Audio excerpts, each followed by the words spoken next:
Na ausência de sentido, buscamos distração. Na ausência de direção, nos perdemos nos estímulos. Você já se perguntou o que te motiva de verdade?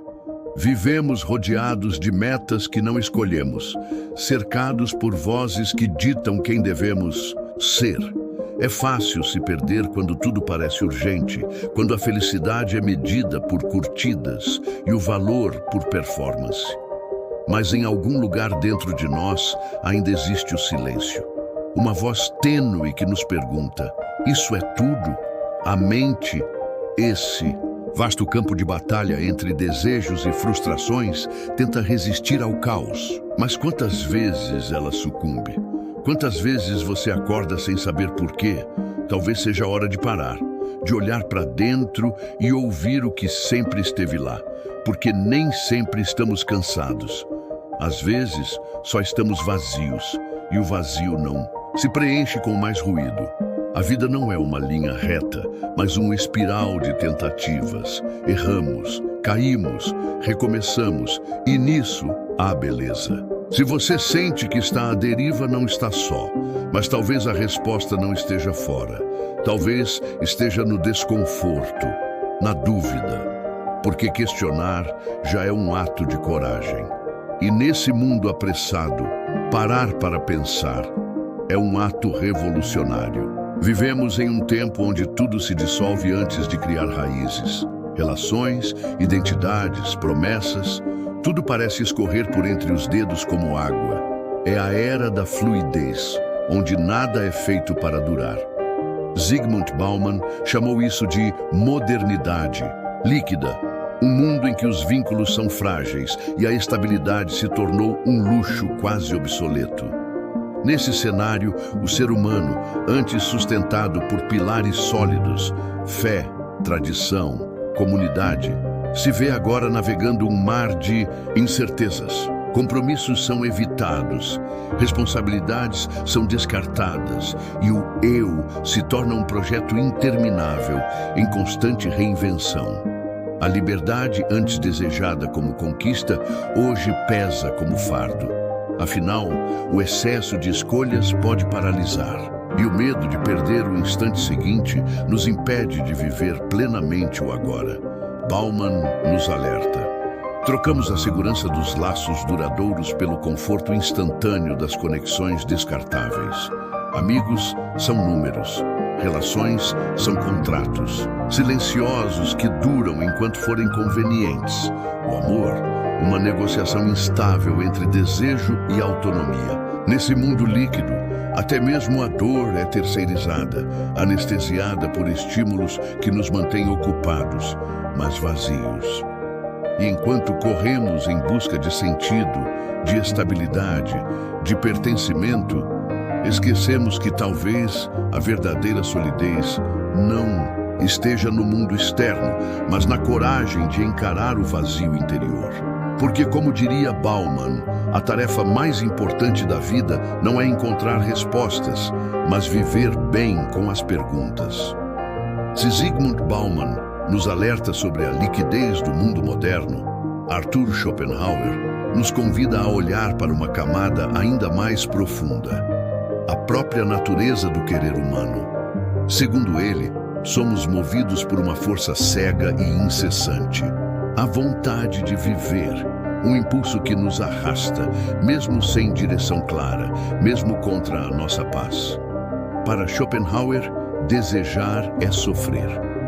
Porque, tão logo alcançamos o que queremos, surge um novo desejo, um novo vazio.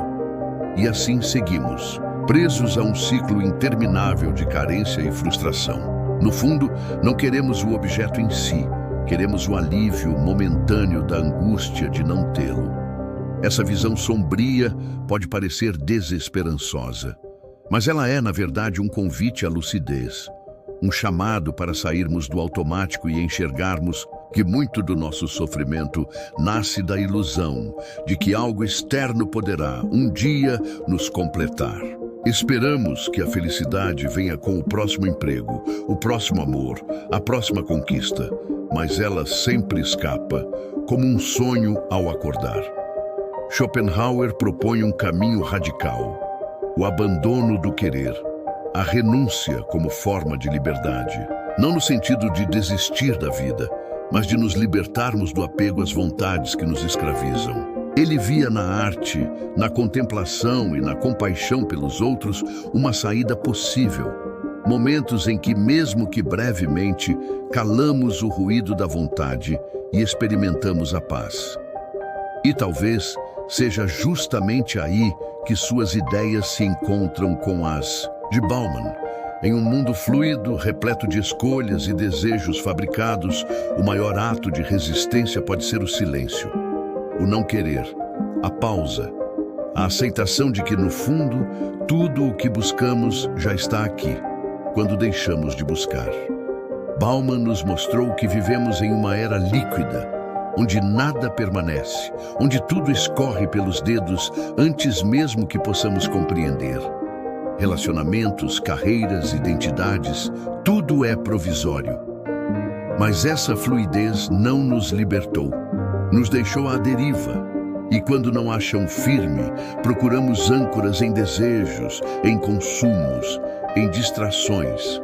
Schopenhauer, com seu olhar cortante, diria que essa busca constante por sentido nas coisas externas é apenas a vontade em ação, uma força irracional, que nos obriga a correr sem nunca permitir que cheguemos. Para ele, o sofrimento não é um acidente da existência.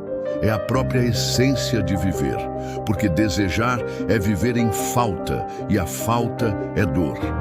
Mas há um ponto de encontro entre os dois pensadores.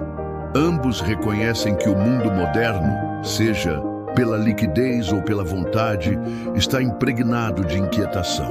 A diferença é que, enquanto Bauman observa a sociedade escorrendo, Schopenhauer nos mostra que o vazamento começa dentro.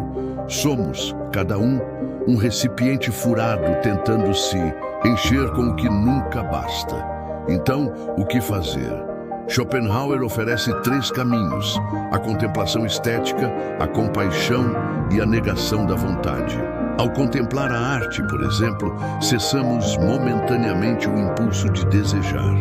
Nos tornamos apenas observadores, livres do querer. É um instante de alívio, como um silêncio entre 2 trovões. Bauman, por sua vez, não nos oferece soluções prontas, mas sua obra nos provoca a pensar o quanto do que buscamos é realmente nosso. O quanto somos apenas reflexos de um tempo acelerado, sedento, carente de profundidade. Talvez o caminho esteja em unir os 2 olhares, perceber a liquidez ao redor e o caos interior. Reconhecer que vivemos cercados de ruído e, ao mesmo tempo, somos geradores desse ruído. E quem sabe, ao entender isso, possamos escolher o silêncio, não como fuga, mas como forma de resistência. Nietzsche entra nessa conversa como um raio. Ele não pede licença, ele rompe.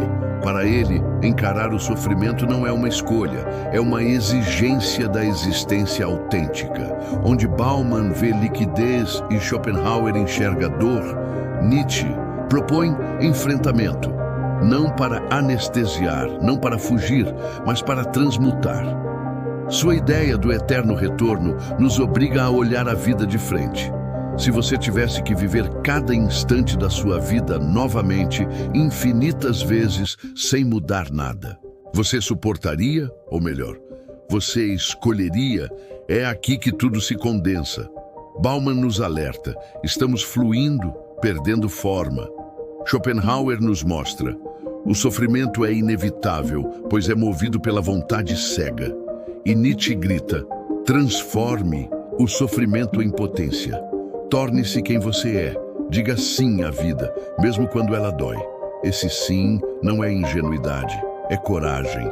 É a coragem de criar sentido onde não há, de afirmar a própria existência mesmo em meio ao caos, de esculpir valores com as próprias mãos, como quem molda uma estátua na pedra bruta do vazio. Nietzsche não oferece consolo, oferece fogo. Um fogo que queima ilusões, mas que pode iluminar. Porque, como ele disse, é preciso ter o caos dentro de si para dar à luz uma estrela dançante. Então talvez seja esse o caminho.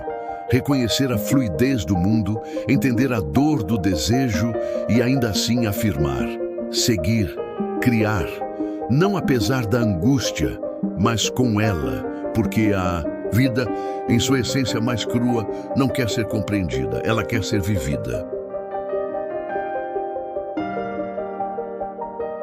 Se esse mergulho te fez pensar, se por um momento você sentiu o peso e a beleza de existir, considere apoiar esse espaço. Curta o vídeo, compartilhe com alguém que também carrega perguntas no silêncio e se inscreva para não perder os próximos capítulos dessa jornada pela mente, pela dor e pela luz que às vezes nasce no escuro. Nos comentários me diga, qual desses pensadores mais ressoou com a sua vivência? E lembre-se, mais do que respostas, o que buscamos? Aqui são perguntas melhores. Até a próxima.